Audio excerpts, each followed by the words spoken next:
கடைசி 30 நாட்கள்ல தினசரி காலையில 3 மணிக்கு எந்திரிக்கிறதுக்கு உண்டான ஒரு சேலஞ்ச் எடுத்திருந்தேன். அந்த சேலஞ்ச் இப்போ முடிஞ்சிருக்கு.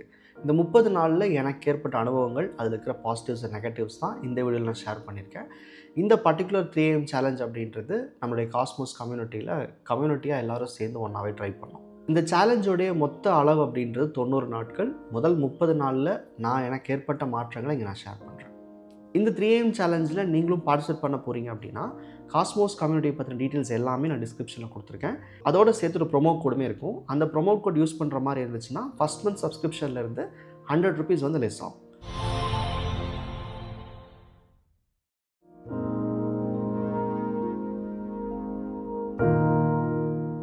தினசரி 3 மணிக்கு எந்திரிச்சப்போ எனக்கு ஏற்பட்ட அனுபவங்கள் அப்படின்றத நான் ஷேர் பண்ணுறதுக்கு முன்னாடி, இது எங்கே ஆரம்பிச்சதுன்னு சொல்லிடுறேன். ஒரு 6-7 மாதத்துக்கு முன்னாடியே நான் என்னுடைய ப்ரொடக்டிவிட்டி கம்மியாக இருக்கிறதாவும், இல்லை எனக்கு சில நேரங்களில் அதிக நேரம் கிடைக்காம இருக்கிறதாவும் உணர ஆரம்பித்தேன். இது என்கிட்ட மட்டும் பார்க்கல, என்கிட்ட இருக்க கிளைண்ட்ஸுமே, இல்லை பொதுவாகவே நம்ம வந்து நெக்ஸ்ட் லெவல் போகிறதுக்கு நம்ம சொல்கிற காரணம் என்ன?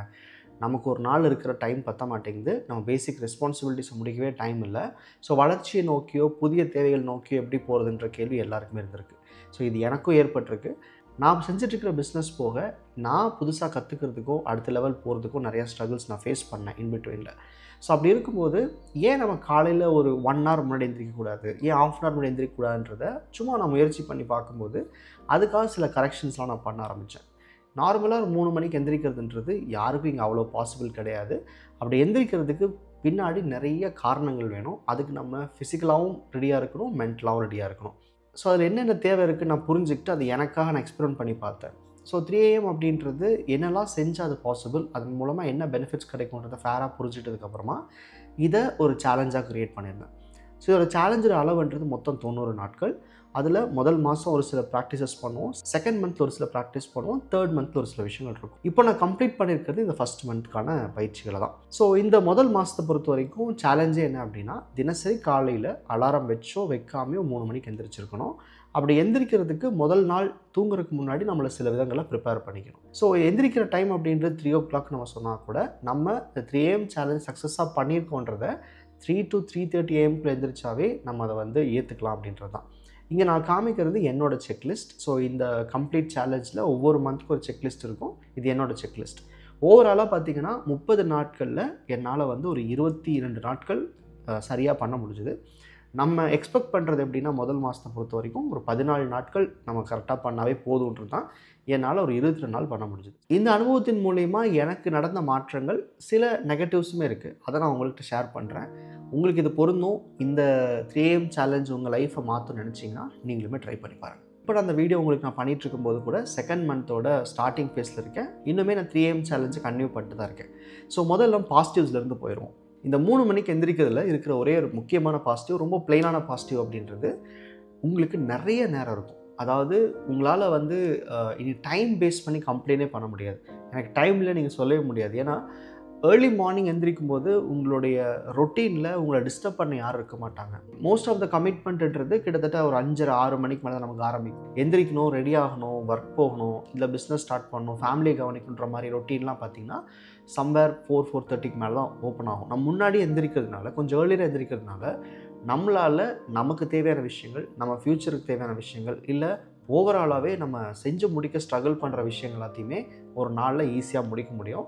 ஸோ இந்த டைமுன்ற விஷயம் வந்து உங்களுக்கு இனிமேல் கம்ப்ளைனிங்காகவே இருக்காது. ஸோ நான் 3 AM ஸ்டார்ட் பண்ணும்போது, ஈவன் பிஃபோர் திஸ் சேலஞ்ச் நான் ட்ரை பண்ணும்போதுமே நான் புரிஞ்சுக்கிட்ட ஒரு விஷயம், நமக்கு இதில் என்ன கிடைக்குதோ இல்லையோ, நமக்கு நிறைய நேரம் இருக்கிறத நம்மளால் உணர முடியும் அப்படின்றது தான். உண்மை சொல்ல போனால் இதுக்கு பின்னாடி ஒரு சின்ன அண்டர்ஸ்டாண்டிங் என்னென்னா, நான் இப்போ எவ்வளோ சீக்கிரம் எந்திரிக்கிறேனோ, நான் நைட்டில் அவ்வளோ சீக்கிரம் தூங்க போகிறேன். ஆனாலும் முன்னாடி எந்திரிக்கிறதுனால கான்ஷியஸ் நிறைய நேரம் இருக்கிறதா புரிஞ்சுக்குது. இதுக்கு பின்னாடி இருக்கிற சைக்காலஜி என்ன அப்படின்னா, நம்ம ஏர்லியராக எந்திரிக்கும் போது நம்மளை சுற்றி இருக்கிற டிஸ்ட்ராக்ஷன்ஸ் அப்படின்னு ரொம்ப கம்மியாக இருக்குது. நீங்கள் ஒரு 9 மணி 10 மணிக்கு செய்கிற வேலையை 1 மணி நேரத்தில் முடிப்பீங்க அப்படின்னா, இங்கே ஒரு 30-40 நிமிஷத்துலேயோ, ஈவன் அதுக்கு குறைவாக கூட 3 மணிக்கு எந்திரிச்சு பண்ணும்போது செய்ய முடியுது. ஸோ இந்த ஏர்லி மார்னிங் எந்திரிச்சு நீங்கள் பண்ணுற வேலை நம்ம நார்மல் ஒர்க்கிங் ஹவர்ஸில் பண்ணுறதை விட எஃபிஷியண்ட்டாக பண்ண முடியுன்றதை புரிஞ்சுக்கிட்டேன். ரெண்டாவது விஷயம் என்ன அப்படின்னா, ஹியூஜ் எனர்ஜி. அதாவது நீங்கள் ஏர்லி மார்னிங் எந்திரிச்சு அந்த நாளை ஸ்டார்ட் பண்ணும்போது ஃபிசிக்கலாக நிறைய எனர்ஜி இருக்கிறத நான் ஃபீல் பண்ண முடிஞ்சுது. ஆரம்பத்தில் இது எனக்கு நெகட்டிவாக தான் இருந்துச்சு. அதாவது ஏர்லி மார்னிங் எந்திரிக்கும் போது பயங்கர டயர்டாக இருந்துச்சு. ஏன்னா ஃபிசிக்கலாக நான் செட் ஆகலை. ஈவன் மென்டலி கூட ஏர்லி மார்னிங் எந்திரிக்கிறது வந்து ரொம்ப டிஃபிகல்ட்டாக தான் இருந்துச்சு. அதனால தான் பார்த்திங்கன்னா 30 நாட்கள் ஒரு சில நாட்கள் என்னால் வந்து ஹேண்டில் பண்ண முடியல. இது நான் முன்னாடியே பயிற்சி பண்ணியிருந்தாலும் இந்த சேலஞ்சுக்காக பண்ணும்போதுமே கிட்டத்தட்ட 8 நாட்களுக்கு மேலே ஃபெயில் ஆயிருந்தேன். ஸோ அப்போது ஆரம்பத்தில் இந்த எனர்ஜி இஷ்யூஸ் இருந்தால் கூட உங்கள் மனசும் உடம்பும் பழக்கப்படும் போது அந்த 3 மணிக்கு எந்திரிக்கிறதுக்கு செட்டில் ஆகும்போது ஆட்டோமேட்டிக்காக ஒரு ஹை எனர்ஜியை ஹோல் டே ஃபீல் பண்ண முடியும். இந்த விஷயத்த கிட்டத்தட்ட ஒரு 10 நாளுக்கு அப்புறம் நான் ஃபீல் பண்ண ஆரம்பித்தேன். அப்போ ஹை எனர்ஜியோட பர்பஸ் என்ன அப்படின்னா, சில நாட்கள் நம்ம வேலை செஞ்சு முடித்து ஆஃப்டர்நூனுக்கு மேலே இல்லை ஈவினிங்க்கு மேலே எதையுமே யோசிக்க முடியாமல் மென்டலி ட்ரெயின் ஆகும், ஃபிசிக்கலி ட்ரெயின் ஆகும். அது இந்த சேலஞ்ச் இருக்கும்போது எனக்கு எக்ஸ்பீரியன்ஸே பண்ண முடியல. இப்போ கூட அந்த சேலஞ்சை தொடர்ந்து பண்ணுறதுக்கு காரணம், என்னால் ஒரு நாள் முழுக்க ஒரே எனர்ஜியில் ஒரே மாதிரி வேலை செய்ய முடியுது. என்னுடைய வேலையில் நான் தொடர்ந்து நிறைய பேர்கிட்ட பேசணும், நிறைய மெசேஜ் பார்க்கணும், மல்டிபிள் ஸ்க்ரீன்ஸ் இருக்கேன் முன்னாடி. யூஸ்வலாகவே என்னோடய ப்ரொஃபஷனில் நிறையா டெக்ஸ்ட்டு நான் ரீட் பண்ணணும், நிறைய கான்டென்ட் க்ரியேட் பண்ணணும், வீடியோ ஷூட் பண்ணணும், முக்கால்வாசி லைட்டுக்கு முன்னாடி தான் இருப்பேன், நிறைய ஸ்க்ரீன்ஸ் இருக்கும் அண்ட் பீப்புள் கூட நிறைய இன்ட்ராக்ஷன்ஸ் இருக்கும். அதனால் யூஸ்வலாக எனக்கு இருக்கிற அந்த எனர்ஜி ட்ரெயின் இப்போது என்னால் இந்த 3M சேலஞ்சுக்கு அப்புறம் பார்க்க முடியல. அடுத்தது இந்த 3 மணிக்கு எந்திரிக்கிறதுக்கு கிஃப்ட்டே என்ன அப்படின்னா, ஒரு கம்ப்ளீட் காம்னஸ் உங்களால் ஃபீல் பண்ண முடியும். அதாவது ஒரு நாளில் நமக்கு பொதுவாகவே இந்த பரபரப்பு இருக்கும். நம்ம ரொட்டீன் அப்படின்றது என்ன தான் நம்ம டைம் கரெக்டாக கேல்குலஸ் ஷெட்யூல் பண்ணால் கூட நம்ம லைஃப் வந்து ஆட்டோமேட்டிக்காக அந்த டைம் பேஸ் பண்ணி தான் கரெக்டாக ஃபிட்டாக இருக்கும். ஒரு 8 மணிக்கு நம்ம கிளம்பணும், 9 மணிக்கு இங்கே இருக்கணும், இந்த டைமுக்கு இதை முடிக்கணும், இதுக்கு மேலே ஃபேமிலி டைம், இந்த மாதிரி ஒரு மாதிரி கேலண்டர் போடாமல் ஒரு ரொட்டீன்குள்ளே மாட்டிகிட்டு இருப்பீங்கள, அது ஏர்லி மார்னிங் எந்திரிக்கும் போது பிரேக் ஆகுது. நிறையா விஷயங்களை நின்று பொறுமையாக பார்த்து கடந்து போகிறதுக்கு அது ஹெல்ப்ஃபுல்லாக இருக்குது. ஸோ அந்த ஹோல் டே ரஷ்லேயே இருக்குள்ள மைண்டு அது இருக்கிறது இல்லை.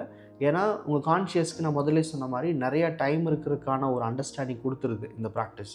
ஏன்னா நான் முதல்லே சொன்ன மாதிரி நேரத்தில் எந்திரிக்கும் போது நமக்கு நிறையா டைம் இருக்குன்ற அந்த பர்செப்ஷன் நமக்கு கிடச்சறதுனால ஒரு நாளில் எதையும் ரஷ் பண்ணி ஒரு மாதிரி ப்ரெஷராக ஹேண்டில் பண்ண வேண்டிய அவசியத்தை கான்ஷியஸ் பண்ணுறது கிடையாது. ஸோ யூஸ்வலாக இருக்கிற உங்கள் ஸ்ட்ரெஸ்ஸை விட இந்த மாதிரி கொஞ்சம் முன்னாடி எந்திரிக்கும் போது நேரத்தினால் ஏற்படக்கூடிய ஸ்ட்ரெஸ் ரொம்பவே கம்மியாகுது. இந்த மாதிரியான சேலஞ்சஸ் இல்லை ஹேபிட் சேஞ்சஸ் வந்து நம்ம எல்லாருமே ட்ரை பண்ணி பார்த்துருப்போம். நியூ இயர் ஸ்டார்டிங்லாம் பண்ணி பார்த்துருப்போம். இங்கே இந்த பர்டிகுலர் 3M சேலஞ்ச் பொறுத்த வரைக்கும் என்னால் கன்சிஸ்டண்ட்டாக பண்ண முடிஞ்சுது. அதுக்கு முக்கியமான 2 காரணங்கள் அப்படின்றது, இதுக்காக எவ்ரி மந்த்துக்கு நான் ஒரு ட்ராக்கர் க்ரியேட் பண்ணியிருந்தேன். அதாவது நான் ஒரு காலையில் எந்திரிக்கிறேன் அப்படின்றத நம்ம நோட் பண்ணுறது ஈஸி. ஆனால் அது எந்திரிக்கிறதுக்கு என்னென்ன விஷயங்கள் பண்ணணும்னு ஒரு பெட் டைம் ரொட்டீன் நான் உங்களுக்கு க்ரியேட் பண்ணி வச்சுருக்கேன். அதை நான் ட்ராக் பண்ணுறது டிஸ்பிளே நான் உங்களுக்கு காமிச்சிருப்பேன்.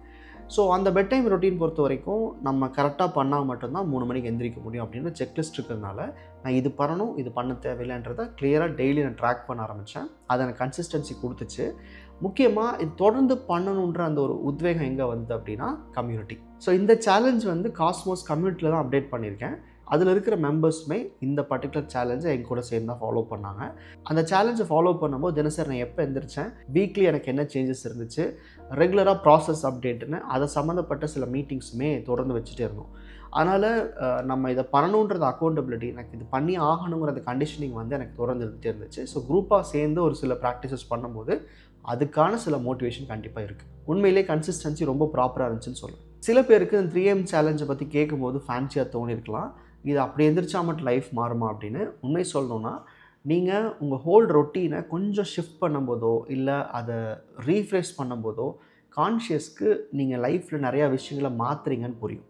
ஸோ இதனால் நான் சொன்ன பெனிஃபிட்ஸ் உங்களுக்கு கிடைக்காட்டி கூட, ஒரு வேளை கிடைக்கிறதுக்கு வாய்ப்பு இல்லைனா கூட, நீங்கள் உங்கள் ரொட்டீனை ஷிஃப்ட் பண்ணுறதுனால கான்ஷியஸ்னால நீங்கள் புது வாழ்க்கையை நோக்கி போகிறீங்கன்னு புரிஞ்சுக்க முடியும். ஸோ மேனிஃபெஸ்டேஷனாக இருக்கீங்க அப்படின்னா இந்த மாதிரி சேலஞ்சஸ் ரொம்ப ரொம்ப முக்கியமானது.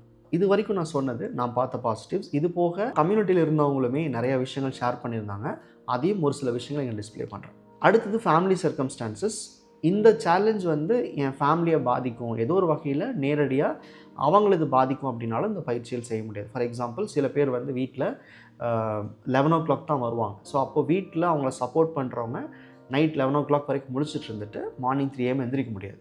மேபி உங்களோட பிஸ்னஸ் நைட்டு நீங்கள் ரொம்ப நேரம் முழிச்சிட்டு இருக்கிறதுக்கான ஒரு ரொட்டீனை க்ரியேட் பண்ணி வச்சுருக்கலாம். ஸோ அப்படி இருக்கிறவங்க சேலஞ்ச் ஃபாலோ பண்ண முடியாது. ஸோ அப்படி பார்த்தா இந்த சேலஞ்ச் வந்து ஒரு அட்லீஸ்ட் ஒரு 5 to 10% ஆஃப் பீப்புளுக்கு மேபி ஃபிட் ஆகாது. இதில் அடுத்த நெகட்டிவ் என்னவா சில பேர் ஃபீல் பண்ணலான்னா, இதை ஸ்டார்ட் பண்ணும்போது நம்ம ஃபிசிக்கலி ரெடியாக இருக்க மாட்டோம். மென்டலி இதை பண்ணணுன்ற உத்வேகம் இருக்கும். நான் சொன்ன மாதிரி கம்யூனிட்டியாக பண்ணும்போது நமக்கு அந்த ப்ரெஷர் இருக்கும், பாசிட்டிவாக இருக்கும், எல்லாம் ஓகே. ஃபிசிக்கலி நம்ம ரெடி ஆகாதனால சில பேருக்கு அந்த இனிஷியல் டேஸில் நிறைய எனர்ஜி ட்ரெயின் இருக்க வாய்ப்பு இருக்குது. அதாவது எந்திரிச்சு அப்போ எல்லாம் ஃப்ரெஷ்ஷாக இருப்போம், ஒரு 7 மணிக்கு மேலே தூக்கம் வர்றது, இல்லை செகண்ட் ஹாஃபில் தூக்கம் வர்றது, இந்த மாதிரி விஷயங்கள் ஃபேஸ் பண்ணியிருக்கலாம். அதை நானுமே ஒரு சில நாட்கள் ஃபேஸ் பண்ணேன். இதெல்லாம் வந்து ஹேபிட் சேஞ்ச் பண்ணிக்கும் போது ஏர்லியராக நமக்கு ஏற்படக்கூடிய விஷயங்கள் தான். பட் நான் அதை 10 டேஸ்க்கு அப்புறமா நானும் பார்க்கல, நிறைய பேர் இதை ஃபாலோ பண்ணுறவங்களுமே அந்த ரெஸ்பான்ஸ் கொடுத்துருந்தாங்க. ஃபைனலாக சொல்லணும்னா, இது வரைக்கும் இந்த 90 நாட்கள் சேலஞ்சில் 30 நாட்களில் எனக்கு இந்த அனுபவங்கள் கிடச்சிருக்கு. அடுத்து இன்னும் 60 நாட்கள் எனக்கு இருக்குது. அதை பற்றின அனுபவத்தையும் கண்டிப்பாக நான் ஷேர் பண்ணுறேன். இந்த சேலஞ்சில் நீங்களும் பார்ட்டிசிபேட் பண்ண நினச்சிங்கன்னா காஸ்மோஸ் கம்யூனிட்டியில் நீங்கள் ஜாயின் பண்ணிக்கலாம். அதில் இந்த சேலஞ்ச் சம்மந்தப்பட்ட வீடியோஸ் அண்ட் அதுக்கான செக்லிஸ்ட் எல்லாமே கொடுத்துருக்கேன். நம்ம கம்யூனிட்டியில் நிறையா மீட்டிங்ஸ் நடக்கும், தொடர்ந்து இதை பற்றி Q&A இருக்கும். எப்போ வேணாலும் இந்த பர்டிகுலர் சேலஞ்ச் பற்றி நீங்கள் queries கேட்டுக்கலாம். அது மட்டும் இல்லாமல் இந்த கம்யூனிட்டியில் நம்ம லா ஆஃப் அட்ராக்ஷன் கோர்சஸ் எல்லாமே அப்டேட் பண்ணி வச்சுருக்கோம். நீங்கள் ஏதாவது ஒரு மேனிஃபெஸ்டேஷன் பயிற்சியில் இருந்துட்டுமே இந்த பர்டிகுலர் சேலஞ்சை நீங்கள் ஃபாலோ பண்ண முடியும். ஸோ இதை பற்றி தெரிஞ்சுக்கணுன்னா ஜஸ்ட் நீங்கள் வாட்ஸ்அப் பண்ணுங்கள், இல்லை டிஸ்கிரிப்ஷனில் இருக்க டீட்டெயில்ஸ் கொடுத்துருக்கேன். ஒருவேளை இந்த மாதிரி சேலஞ்சஸ் நீங்கள் எதுவும் ட்ரை பண்ணியிருந்தீங்கன்னா உங்கள் அனுபவம் என்னன்றதை அப்டேட் பண்ணுங்கள்.